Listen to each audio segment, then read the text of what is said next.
एब्सस ulcer बने क्यों हैं, उसकी वजह क्या है। जो दांत होता है वो शार्प होता है, जेक्ड होता है, पॉइंटेड होता है, उसको मुसलसल चुभता रहता है, उसकी वजह से वहाँ पे अल्सर जिनको इन्फेक्शन हो जाता है, जिसे हम कहते हैं वायरल इन्फेक्शन हो या बैक्टीरियल इन्फेक्शन हो या फंगल इन्फेक्शन। इस पेशेंट्स को हम फ्लूइड्स इनटेक अच्छा दे देते हैं कि आपकी फ्लूइड्स की कमी नहीं होनी चाहिए, सफिशिएंट आप लंबे लंबे सांस ले लिया करें।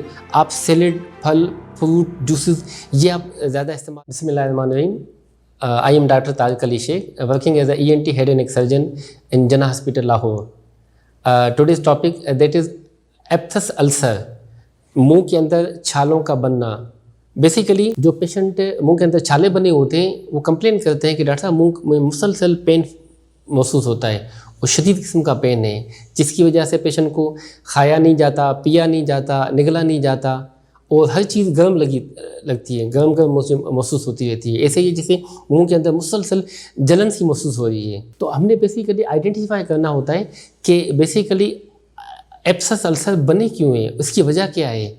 जिसमें सबसे most common that is the trauma, चोट का लगना। किन पेशेंट को वो चोट जो ब्रेसेस लगाते हैं दांतों के लिए वो मुसलसल वहाँ पे ट्रामा करते रहते हैं। किन की जो दांत होता है वो शार्प होता है, जेक्ड होता है, पॉइंटेड होता है, उसको मुसलसल चुभता रहता है, उसकी वजह से वहाँ पे अल्सर वगैरह बना हुआ होता है। बाज़ को पेशेंट को टीथ की अलाइनमेंट ठीक नहीं होती, उसकी वजह से भी वहाँ पे ट्रामा होता रहता है। किन पेशेंट को हार्ड ब्रश यूज़ करते रहते हैं, बहुत सख्त किस्म का इस्तेमाल करते रहते हैं, उसकी वजह से भी अल्सर वगैरह बना हुआ होता है। किन पेशेंट्स को मैदे की तेज़ाबियत की वजह से, जिसे हम कहते हैं गैस्ट्रोइसोफेगल रिफ्लक्स, उसकी वजह से H. पाइलोरी एंटीबॉडी होता है, अल्टीमेटली गर्ड होता है और वहाँ की वजह से अल्टीमेटली वहाँ पे अल्सर वगैरह बने होते हैं। किनको इन्फेक्शन हो जाता है, जिसे हम कहते हैं वायरल इन्फेक्शन हो या बैक्टीरियल इन्फेक्शन हो या फंगल इन्फेक्शन हो, स्पेशली कैंडिडियासिस जैसे हो गए, थ्रश वगैरह हो गए, उसकी वजह से भी मुंह में छाले वगैरह बने होते हैं।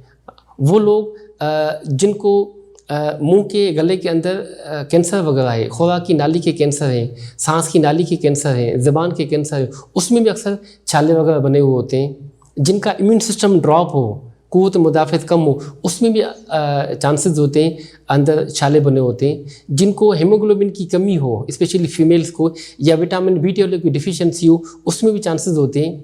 वो लोग जो बेसिकली एंग्जाइटी में रहते हैं, स्ट्रेस में रहते हैं, उसको भी आपने देखा होगा अक्सर मुंह में अंदर छाले बने होती हैं। नींद डिस्टर्ब हो, उसकी वजह से भी ये चीज़ें बनी होती हैं। या वो लोग जो बेसिकली स्मोकिंग करते रहते हैं, हुक्का लेते रहते हैं, मुसलसल पान, शालिया, गुटखा, नस्वा लेते रहते हैं, उसमें चांसेस होते हैं। जो कैंसर वाले पेशेंट जो शुआएं लगवाते रहते हैं, रेडियोथेरेपी, या लंबे अरसे के लिए बड़े हेवी किस्म के इंजेक्शन लगवाते हैं, जिसे हम कीमोथेरेपी कहते हैं, उसकी वजह से बन जाते हैं। जो मुसलसल सर में शदीद दर्द रहता है और लॉन्ग टर्म तक वो पेन किलर इस्तेमाल करते रहते हैं, उसमें भी एब्सस अल्सर के चांसेस होते हैं। तो बेसिकली उसको हमने आइडेंटिफाई करना होता है। उसको हमने मुंह, ज़बान, गला, लिप्स, ओरल कैविटी, खुराक की नाली, इसको हमने देखना होता है कि एक साइड पे अल्सर बने हुए हैं, दोनों साइड पे अल्सर बने हुए हैं, या मल्टीपल अल्सर बने हुए हैं। तो अगर उस पेशेंट की हम एंडोस्कोपी करके मुआयना भी कर लेते हैं, साथ में टेस्ट भी करवाते हैं, उसमें हम खून की टेस्ट करवा लेते हैं, विटामिन B12 की वो हम टेस्ट करवा लेते हैं। ऐसे पेशेंट्स को वंस हमने टेस्ट करवा ली, एंडोस्कोपी से मुआयना किया, फिर उसको ट्रीट किया जाता है कि इस पेशेंट्स को हम फ्लूइड्स इनटेक अच्छा दे देते हैं कि आपकी फ्लूइड्स की कमी नहीं होनी चाहिए, sufficient amount of water he should take. ऐसे पेशेंट को डेंटिस्ट को हम कंसल्ट करवाते हैं कि अगर ब्रेक्सिस की वजह से या टीथ के अलाइनमेंट की वजह से या कोई शार्प जेक टीथ है तो डेंटल को कंसल्ट कर लें। अगर मैदे की तेज़ाबियत की वजह से है तो उसमें हम प्रोटॉन पंप इनहिबिटर मेडिकेट दी जाती है, वेट रिडक्शन उसका करवाया जाता है। उसको सख्ती से मना किया जाता है कि आप spicy, fast food, junk food वो इस्तेमाल ना करें, ठंडी खट्टी तली चीज़ें वो आप इस्तेमाल ना करें, वॉक करें, एक्सरसाइज वगैरह करें। जिनको लॉन्ग टर्म तक हेवी किस्म की जो ब्रश इस्तेमाल करते रहते हैं, हार्ड ब्रश, उसको हम कहते हैं आप सॉफ्ट ब्रश इस्तेमाल करें। विटामिन B12 डिफिशिएंसी की वजह से तो वो हम इस्तेमाल करवाते हैं, उसको आयरन की सप्लीमेंट पेशेंट को दी जाती है। नींद डिस्टर्ब है तो हम कहते हैं रात के आपको 7 से 8 घंटे की नींद वो आपके लिए बहुत इंपॉर्टेंट है, वो आपने नींद पूरी करनी है। स्ट्रेस है, एंजाइटी है, उसको आप मैनेज करें। आप ब्रीथिंग एक्सरसाइज वगैरह करें, सांस लंबे लंबे लिया करें।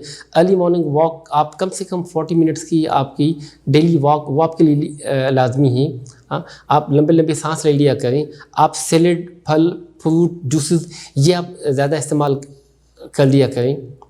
आप में जो आयरन की डिफिशिएंसी है, जिंक की डिफिशिएंसी है, कैल्शियम की डिफिशिएंसी है, साथ में वो पेशेंट को सप्लीमेंट दी जाती है।